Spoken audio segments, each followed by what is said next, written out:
Hello guys, and welcome to a Making Chaos video. I'm going to be just doing like a video diary of making up chaos figures. Yes, I'm wanting a chaos army, anything from 1500 points to 2000. And to start off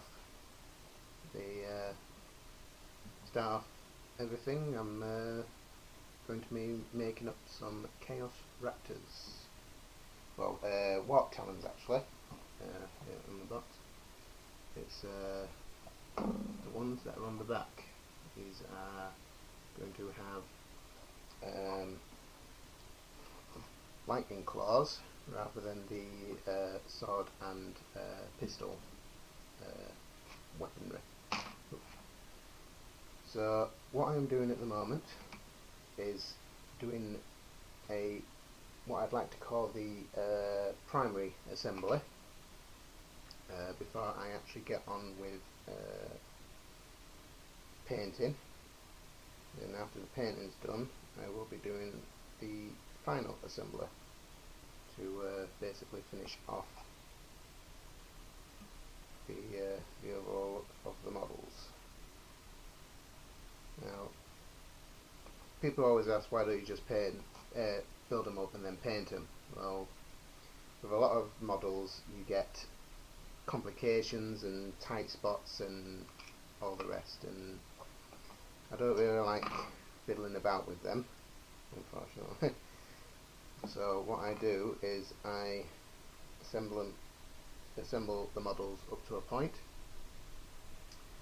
and then I paint them, and I just find it a lot easier to do it this way than to paint them then assemble them. Too much there.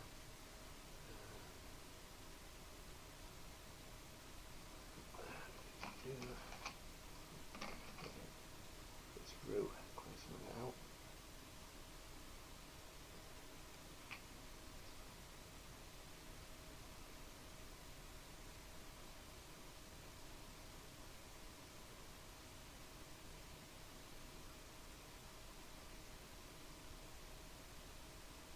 Now, my first, this is actually my second army. My first army was Grey Knights, and I became what you might call a heretic after I purchased myself Helldrake. I love the model. It's just really cool. I haven't finished it unfortunately, but I will do that in a later video. But I just love the look of it, and when I looked on like Google people's variations of what they've been making, I just thought, yeah, I've got to get one. So that's in a box, partially painted and partially assembled. But I actually started painting it up for Khorne, but then I started thinking, well, if it's going to be painted up and used in an actual army, I better actually decide what army I'm going to be doing using on like tables. And so I got my Center Codex, and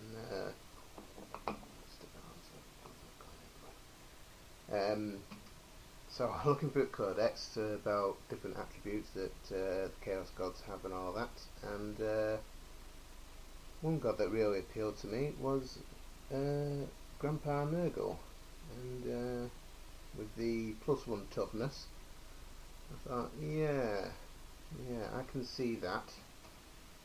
Really annoying opponents that they'll be rolling their attacks, hoping to go, oh, he's just got normal vigors here. He's probably gonna just only have like a 4+ wound on him. Nope, 5+ wound for any regular attackers, like from Space Marines or any weapon strength 4 characters. And yeah, it just took off from there really. I'm all sorts of different models I'm wanting to do, like I'll show you this here. It's Hellbrute from the Dark Vengeance start set. I'm wanting to Nurgle him up. Also been thinking about getting some figures from Forge World or Warhammer World. I'll be hopefully making a trip down to Nottingham, and I'll be going down there with a few of my friends, and we're going to see about making an event out of it. There we go. So I've got all the arms. I haven't got all the shoulder pads.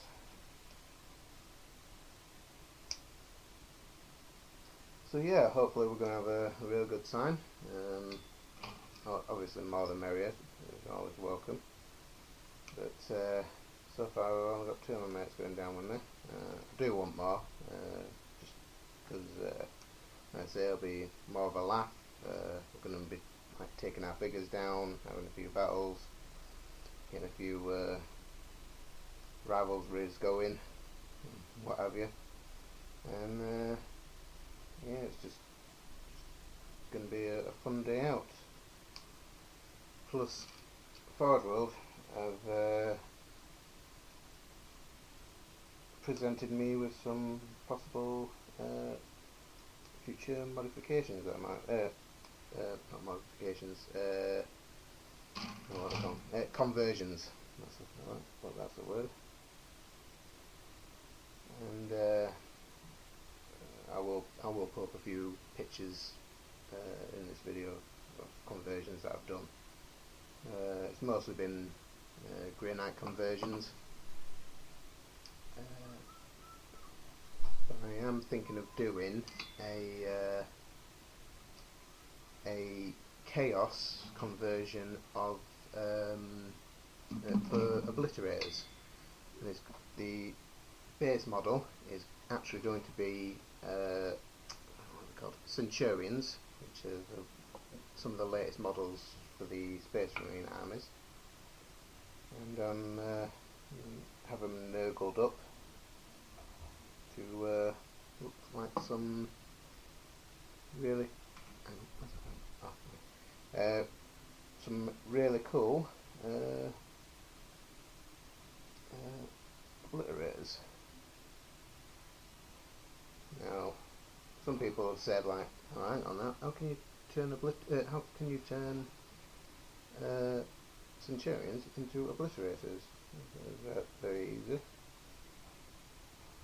Centurions already have weapon mounts on their arms, so all I have to do is overload the weapon mounts. Carry on sticking weapons and weapons and weapons onto their arms, and then just getting either green stuff or special model inputter, and yeah, just working around it. Not too well. I don't know how difficult it's going to be yet, because I'm not a big fan of green stuff. I don't like using it for anything that goes on show. I mostly use it for like connecting up body parts that are going to be hidden, because I'm not very good at using it, unfortunately.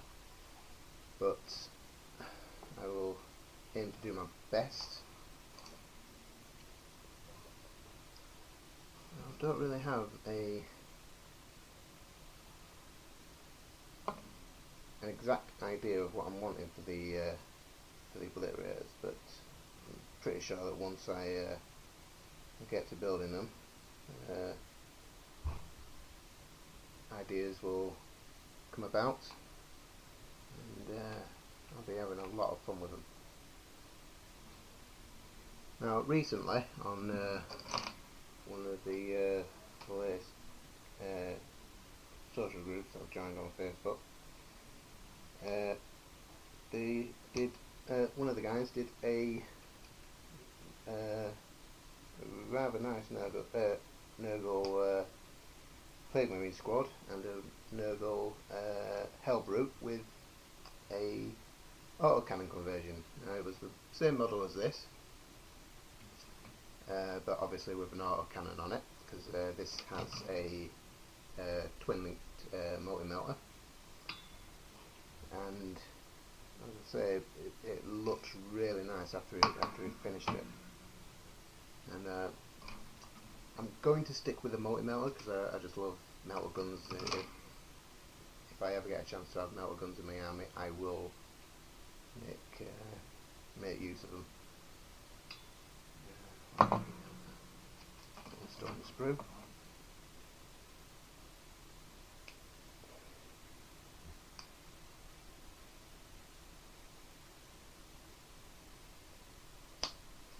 Here's a quick tip for you. If you can't ever get to like little bits like that are on there, you see that?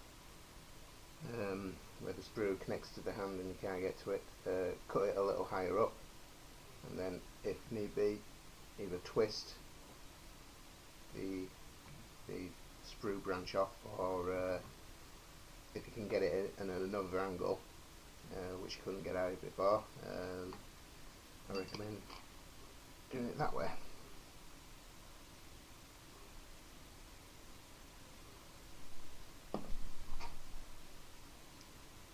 I often ask, what other people use for making modifications, like modelling putty or any like solvents or anything like that like create wacky effects when left to react with like oxygen or whatever they react to.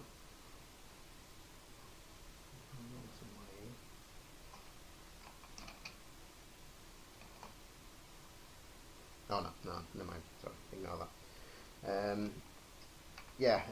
I asked people for ideas of what to use for all sorts of like mutations and things like that, and they went with some interesting ideas.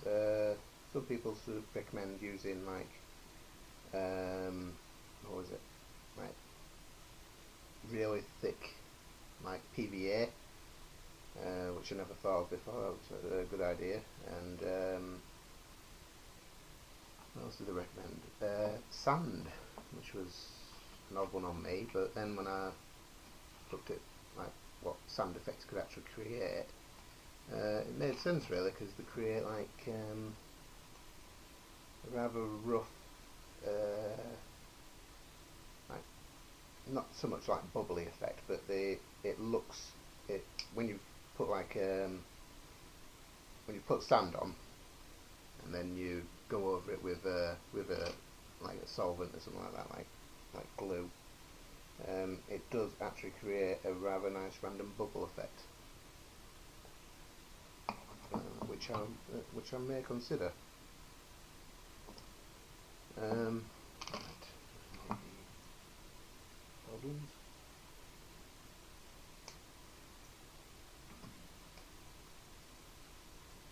One thing I've struggled to decide on for this Nurgle armour is the colour. I don't like. I love reading the codex. I absolutely love the backstory of the plague armies, like the Purged and the Death Guards. However, I don't really like how they look in terms of colour. I don't like using for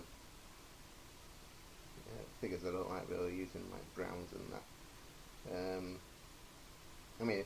Don't get me wrong. I think they look really good. It's just I don't really want that for my army.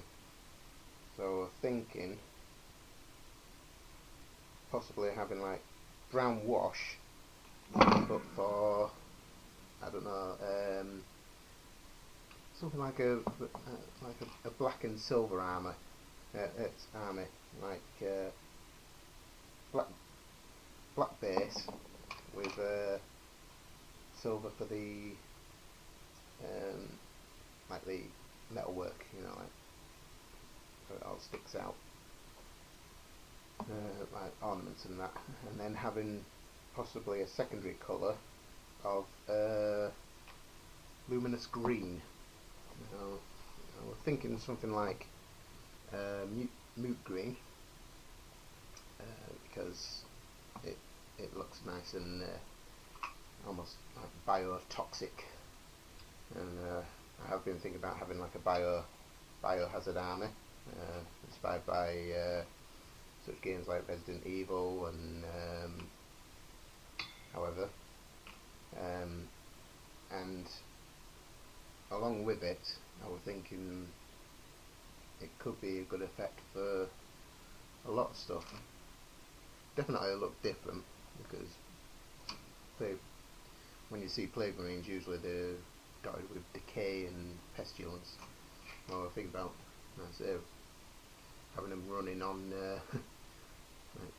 like biomass.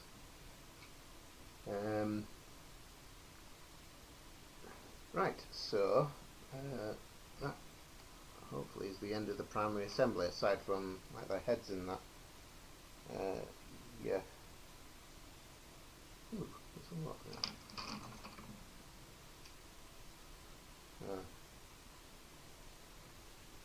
I was just making a comparison to the Raptor and the Warp Talon heads.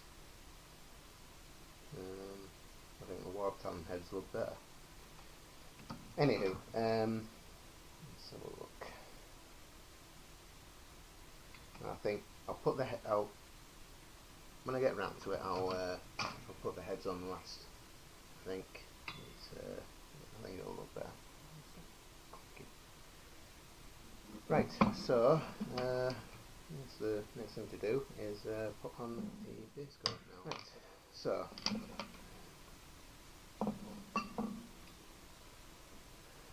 people do spray them, but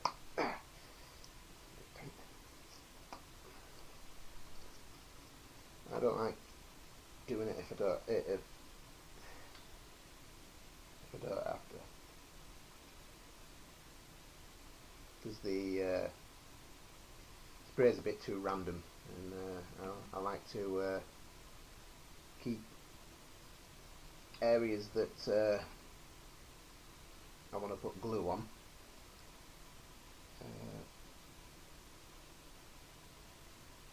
easy to access.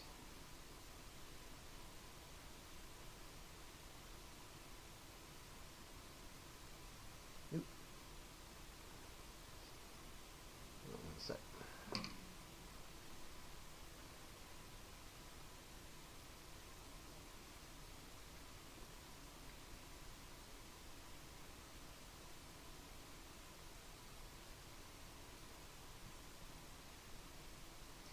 If you're wondering what that clinking noise is, it's because I've got one of my headphones in my ear. It's just in case like an error message comes up and I don't notice it.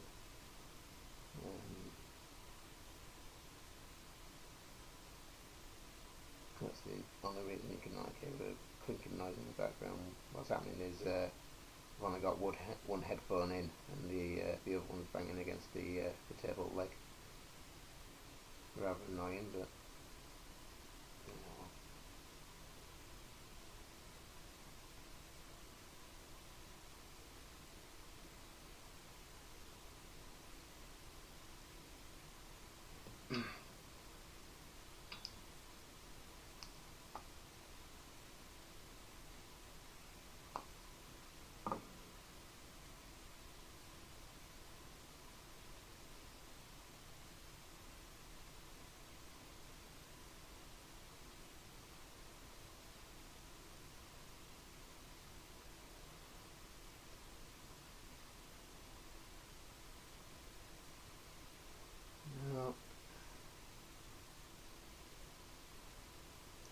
try and use a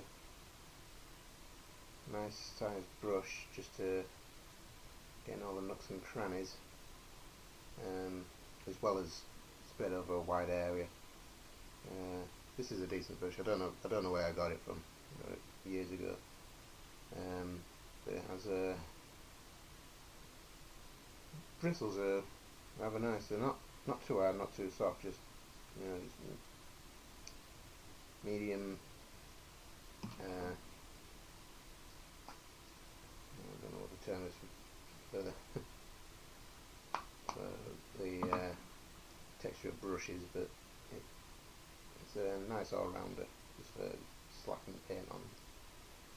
But as well as just slapping paint on, you can actually get into the lesser nooks and crannies. This is the main reason why I don't do a full-blown assembly. I do well, I was just finishing off them, which is a primary assembly, and then after I've painted them up, I do a final assembly.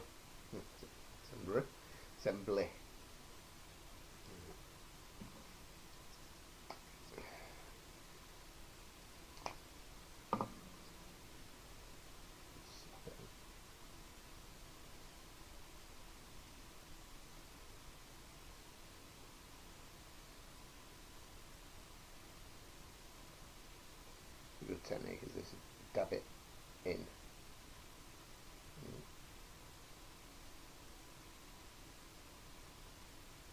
Usually it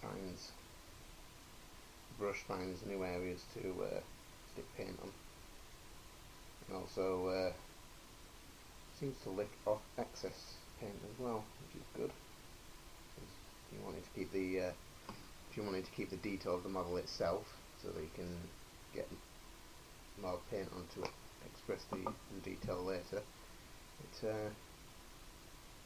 keeps the layer of paint nice and thin.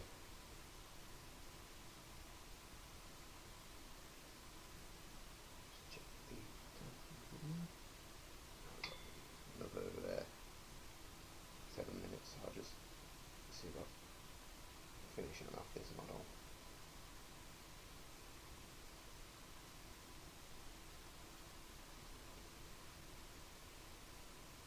Now, this is my first video that I've done of actual recording me live, not through a video game. So if there are any pointers or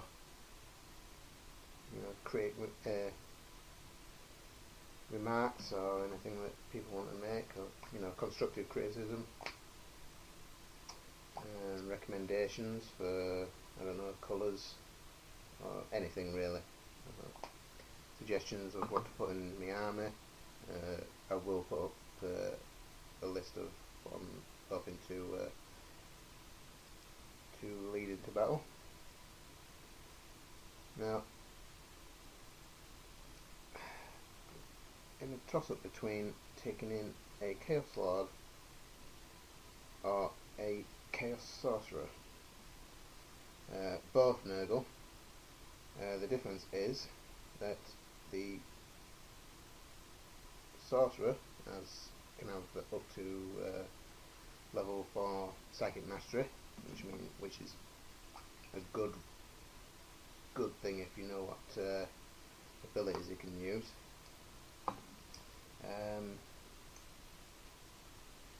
And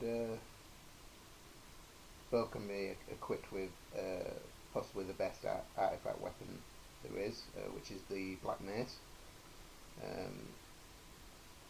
Other people might differ with me, but so as far as I've seen so far, everyone loves the Black Mace just because it has some really nice abilities. That's just annihilates enemy forces in close combat.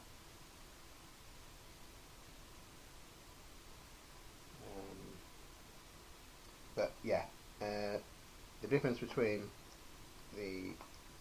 for me is either Psychic Mastery with the Sorcerer, or have extra wounds and It's either extra wounds and attacks or extra wounds and toughness. I can't remember which one it is, but it's the one of the steeds that the Chaos Lord can have, and it's a Nurglin Palanquin, and it can give you an extra. I think it's an extra attack and 2 wounds. So the Chaos Lord will be up to 5 wounds instead of the standard 3, and also get an extra attack, which combined with the Black Mace is absolutely lethal.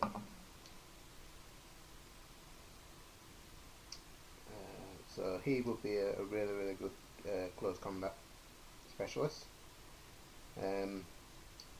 But the Chaos Sorcerer doesn't have the steed option, unfortunately. He can't, so he can't really have any extra attacks. Now,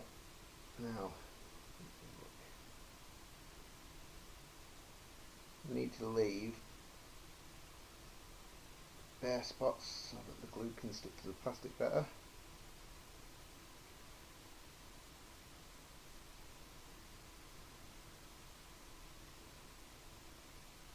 Oh dear, 27 minutes already.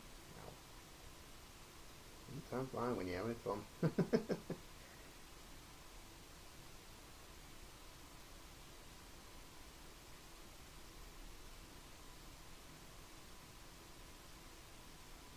Okay, now that's my first warp talon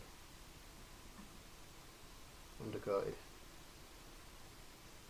Now I will put up photographs because the camera unfortunately isn't too good, but just as a final rough what I've put on this is I've been using a lighter to melt the sprues.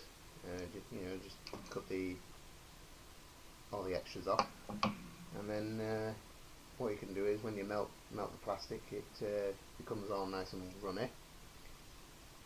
And you have to be quick with it because it does cool down very quickly, which is surprising. But as you do, you just stick it on and then use it to wind up interesting shapes and designs, and then use either pliers or cutters to shape it, or a scalpel or whatever you use, and you can get some really nice effects. There'll be pictures up for you to see, and I think that looks alright for now. Now I will, as I say, put photographs of the model I've done today, as well as the other warp talons that have been assembled, and all components that are involved. And hopefully next week, in the next video, I will have gotten a little further with the warp talons and possibly have a bit more to discuss with you. I think, I'll call it a day now. Okay, thanks for watching. I've been Wolfblade X54, and I'll see you later.